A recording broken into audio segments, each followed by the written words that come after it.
Assalamualaikum warahmatullahi wabarakatuh. My name is Muhammad Safiq Andrian bin Muhammad ISAK. Today, our group will present our assignment 2 is Natural Gas Vehicle NGV. So before we proceed to the introduction, I want to introduce my friend, my teammate. Is first Muhammad AMERUL HAZIQ bin AZHARI. Second, AHMAD ZAIRY bin JAMALUDIN. And myself, Muhammad Safiq Andrian bin Muhammad Ishaq. And RIZMANHADI bin NASRIL. And the last one is SYAFFA'AFIQAH BINTI AZHARI. So, the introduction is we've been using the natural gas in our home and business for heating and hot water, or also cooking for the more than 90 years. But natural gas also can be used for the vehicle. Compare some other vehicle fuel, the natural gas is clean, and affordable. Natural gas vehicle NGV has been around for the decade operation on road around the world.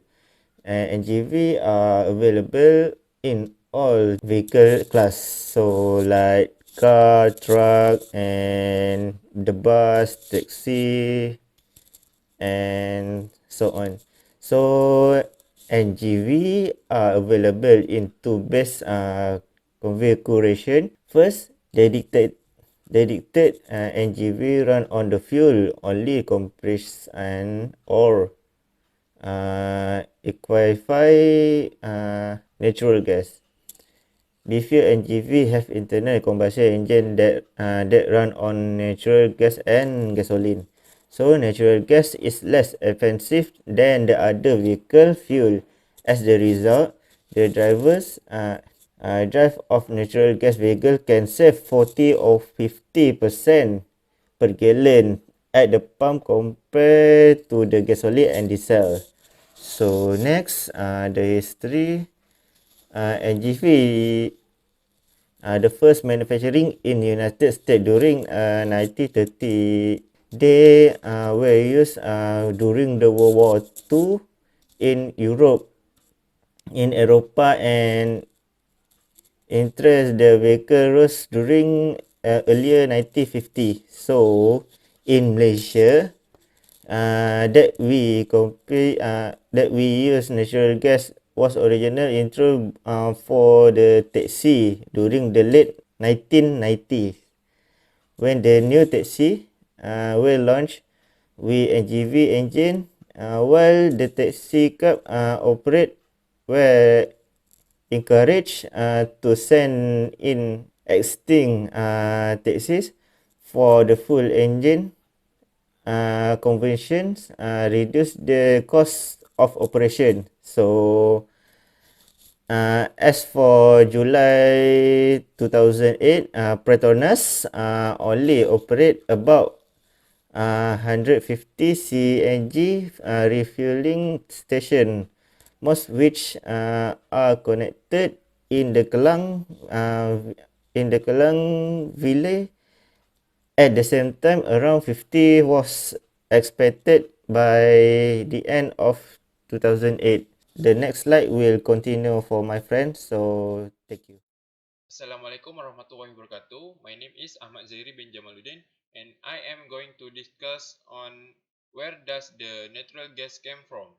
Where is the source of natural gas? So, natural gas, as we know, is classified as fossil fuel.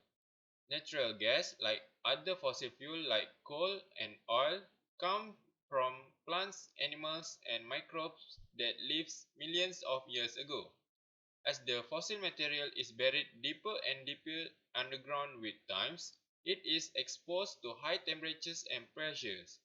The fossil molecules begin to break apart as the temperature rises. Partially altered elements such as peat from plants and kerogen from plankton result from the early breakdown. This transitional material can also be used as fuels, but they store less energy than fully produced coal, natural gas, or oil. The molecules that make up plankton and plants transform into fossil fuel after millions of years underground. Plants decay into coal while plankton decomposes into natural gas and oil. Humans currently harvest these resources through coal mining and oil and gas well drilling on land and offshores.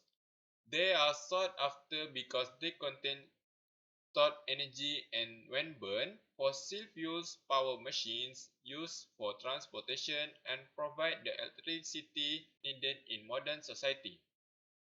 Hi, Assalamualaikum warahmatullahi wabarakatuh. My name is RIZMANHADI bin NASRIL. Okay, today I will explain about the distillation process. Okay, distillation process must all of the H2S and most of the water vapor, CO2 and N2 must be removed first. Okay, next, the separation of the hydrocarbons known as NGL or C2 plus is carried out next producing methane as the sole product commercially marketed as natural gas. Okay, natural gas that contain more than 5.7 mg of H2S per 1 cubic meter of natural gas is called sour. If it contains only CO2 and no other sulfur compound, it's called sweet gas. Okay, it is usually desirable to remove both H2S and CO2 to prevent corrosion problems in the first place and to increase the heating value of the natural gas by eliminating CO2. Okay, this is the example of the processing for the natural gas. Okay, this is all for me. Thank you. Hi, my name is SYAFFA'AFIQAH binti AZHARI. My matrix number B091018. Okay, I will explain about advantage and disadvantage of using natural gas. So for advantage, natural gas is a plentiful and major source of energy. Meanwhile, for disadvantage, natural gas is non-renewable resources. So for infrastructure, natural gas has already been established. So natural gas production technology already exists. For next advantage is natural gas is a suitable choice for usage in homes. It is easily transported by ship, tankers, and pipe. Next is natural gas generate less pollution overall. So natural gas is more environmentally friendly than gasoline or fuel. Okay, for disadvantage, natural gas emits carbon dioxide, which is the natural gas so far. So the last of advantage is natural gas can be difficult to harness.